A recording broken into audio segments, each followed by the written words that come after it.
Gözaltında kaybedilen insanlarımız için sürdürdüğümüz hakikat ve adalet arayışımızın 844. haftasındayız. Bu hafta 26 yıl önce Diyarbakır Lice Dibek köyünden gözaltına alınarak kaybedilen Ömer Söğüt için adalet istiyoruz diyerek kamuoyu karşısındayız. Bu hafta aynı zamanda toplumu adaletten uzaklaştıran yönetimlerin yarattığı hukuksuzluk ortamında yaşanan gözaltında kaybetmelerin bireysel suçlar olmadığını bir kez daha hatırlatıyoruz. Şimdi bize 20 Mayıs 1995 tarihinde gözaltında kaybedilen Ömer Söğüt'ün eşi Meyase Söğüt seslenecek. Emjibun deliceni derxostine malbata Ömer Söğüt'üm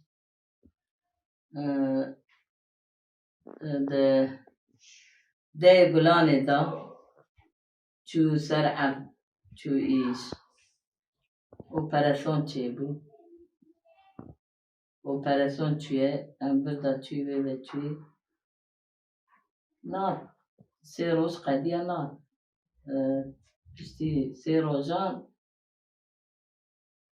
em çü meperfi em çü meyi gıngırt em çü çevre geliye işte tane bu millete gırtın sonlarca millete gırtın operasyon çu bu ber işi ber ardevi o her çti viluye bu evtene em çü meperfi merkezde ne bu askeriyat وشش حت حضار عسكراتي على فوق تراتنا بانديراتنا و آخر دور چیبیه او چندن ما چوره گریه ما جی نما گریه ما پرس نما کر ما ندی sonunda ve seyahat dilekçe da savcı ileceğine kabul kır.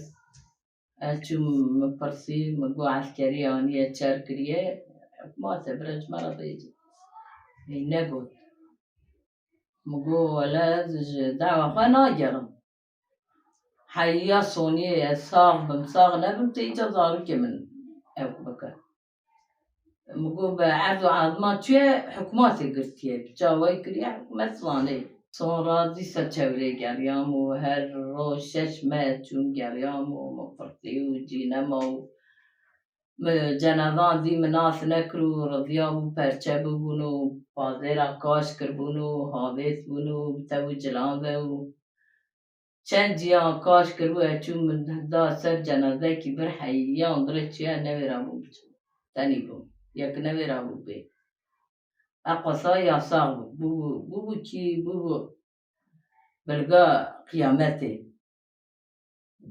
یعنی مملکت ما بو قیامت بلگسی çumu hatmu meccarine başvuru lisan hakları Diyarbakır Hırs sonunda من دعوة خدام ضرب چند ساله ما اواکرو حاکم و ساجی گویلا لکی گوری چولان خوا inkar kır hükümet inkar kır me kemi kudistan cihan di neysem şansat ki me evaker neysem biki var hasılı bidiyavi me cumartesi analar kır neys kapat kır kel hesabı vantı kurmiş kırne naz dinava ab dinava evat kır me neyst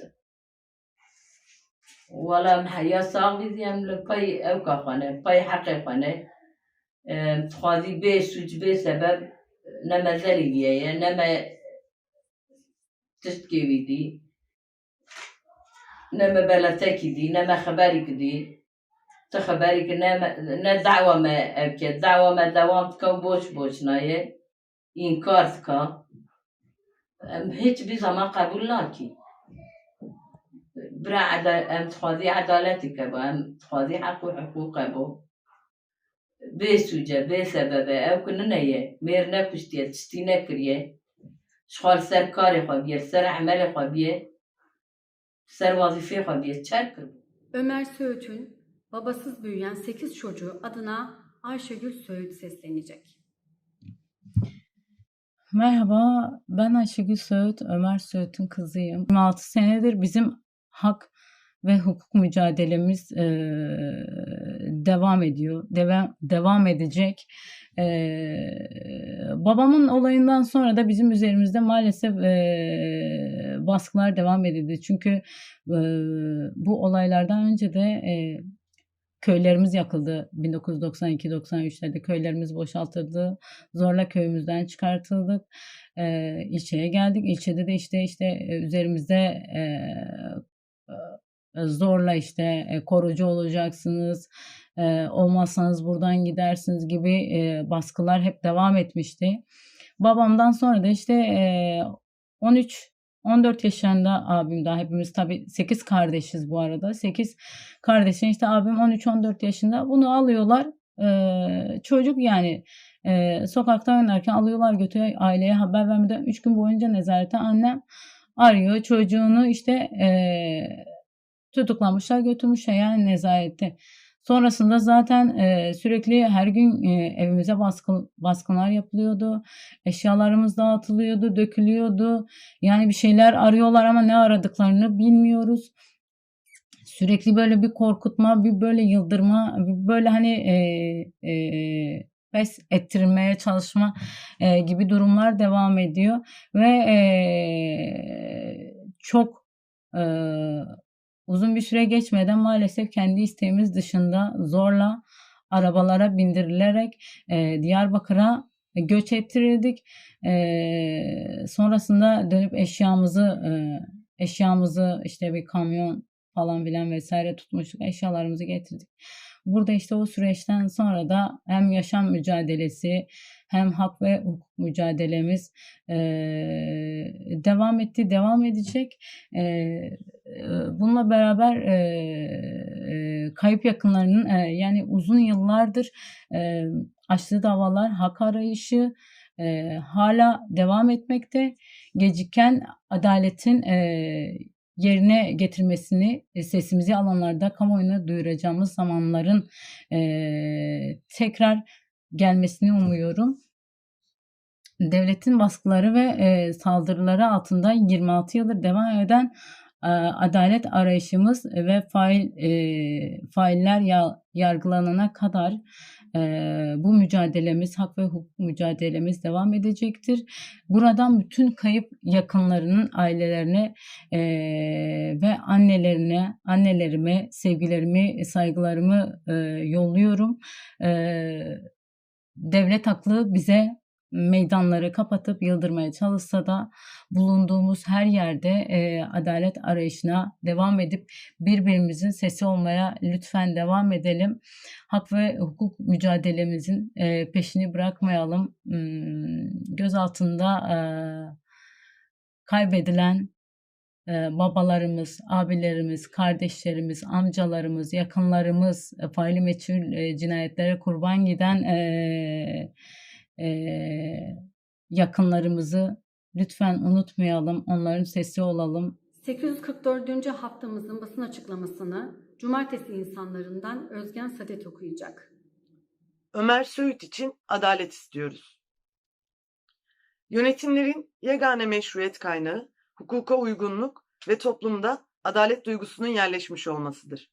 Adaleti amaçlamayan, hukukun üstünlüğü ilkesine bağlı kalmayan yönetimler, toplumda adaletsizliği yaygınlaştırarak, güvensizlik duygusunu derinleştirerek meşruiyetlerini kaybederler.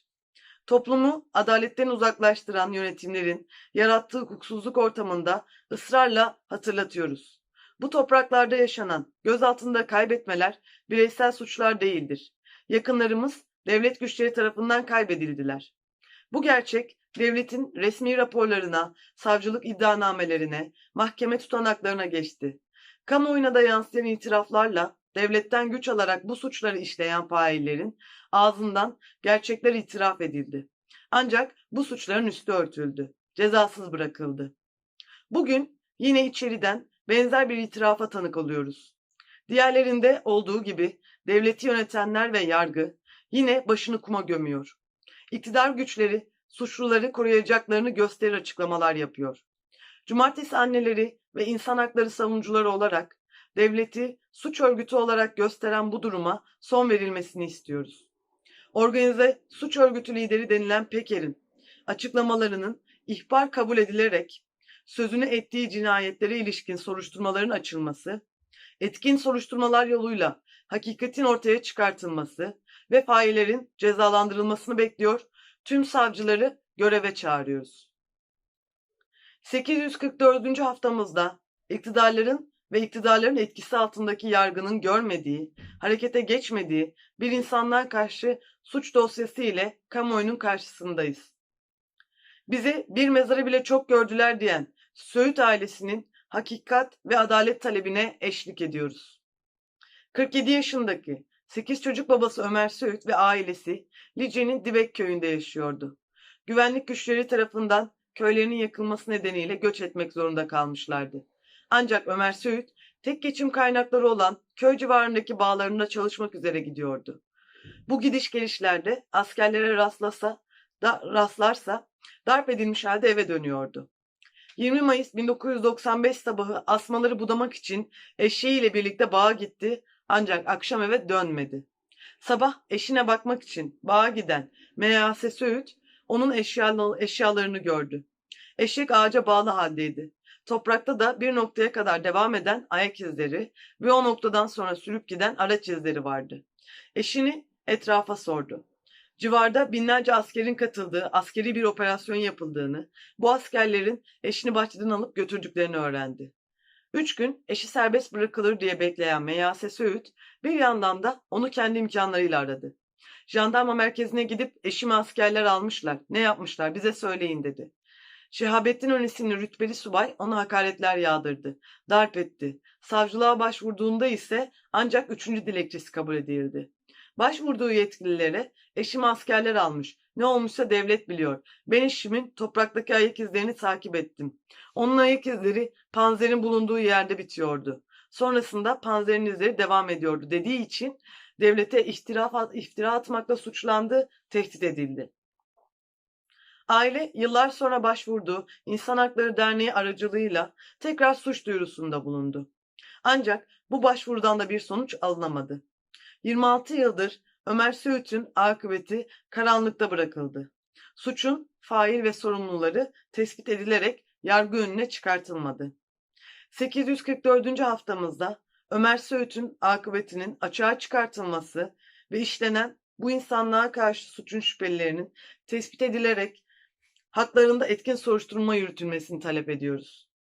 Kaç yıl geçerse geçsin, Ömer Söğüt için ve tüm kayıplarımız için adalet istemekten, devletin evrensel hukuk normları içinde hareket etmek zorunda olduğunu hatırlatmaktan, 145 haftadır bize yasaklanan kayıplarımızla buluşma mekanımız Galatasaray'dan vazgeçmeyeceğiz. Cumartesi Anneleri İnsan Hakları Derneği İstanbul Şubesi Gözaltında Kayıplara Karşı Komisyon. Bu haftada herkesi COVID-19 salgını nedeniyle sosyal medya hesabımızdan canlı yayında gerçekleştirdiğimiz açıklamamızı izlemeye ve taleplerimizi yaygınlaştırarak sesimize ses katmaya çağırıyoruz.